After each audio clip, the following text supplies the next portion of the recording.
Bienvenue dans ce nouvel épisode, où on va plonger dans le fascinant univers de la filtration membranaire appliquée à l'aquaculture. C'est vraiment impressionnant de voir comment cette technologie, toute récente dans le traitement de l'eau, a déjà fait ses preuves dans l'industrie agroalimentaire et pharmaceutique. C'est clair. Ah oui, et ce qui m'impressionne vraiment, c'est que cette méthode permet d'éliminer des particules jusqu'à la taille ionique. Qu'en penses-tu? On pourrait la comparer à un tamis super précis? Absolument, c'est comme utiliser un filtre ultra fin qui permet non seulement de séparer des particules, mais aussi des micro-organismes. Et en plus, aucun produit chimique n'est requis, ce qui en fait une technologie très verte, tu vois.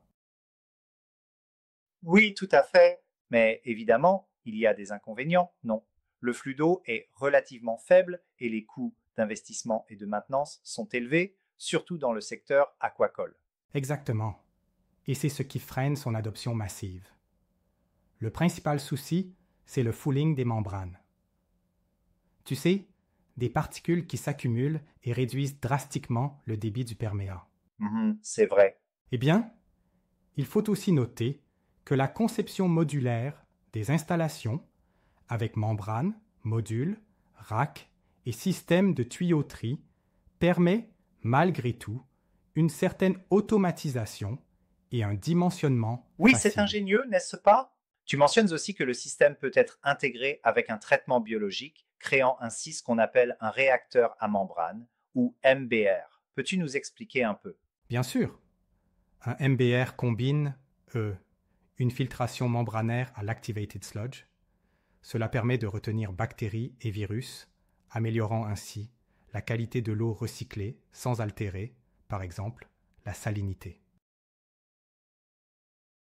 D'accord, c'est bien pensé.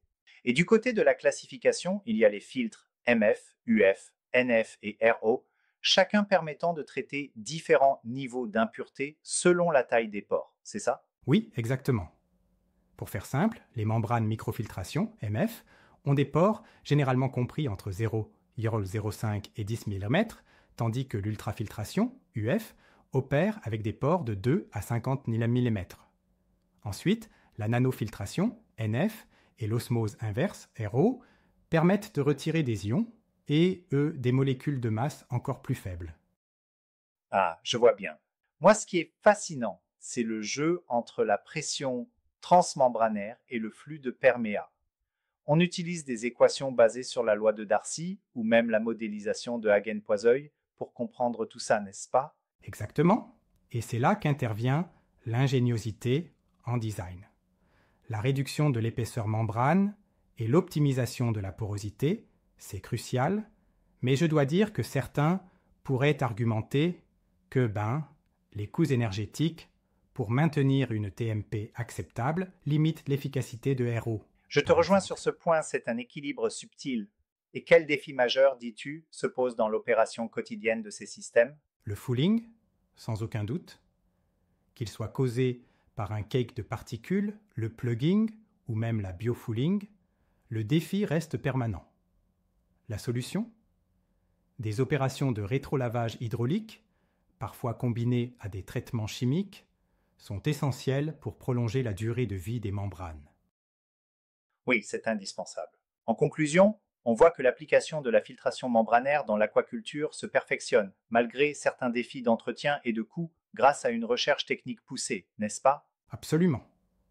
C'est un domaine en pleine évolution et avec des avancées comme l'automatisation et l'utilisation judicieuse du design modulaire, l'avenir de la gestion de l'eau en aquaculture semble prometteur, même si certains aspects requièrent encore des améliorations techniques. Tout à fait, c'est passionnant.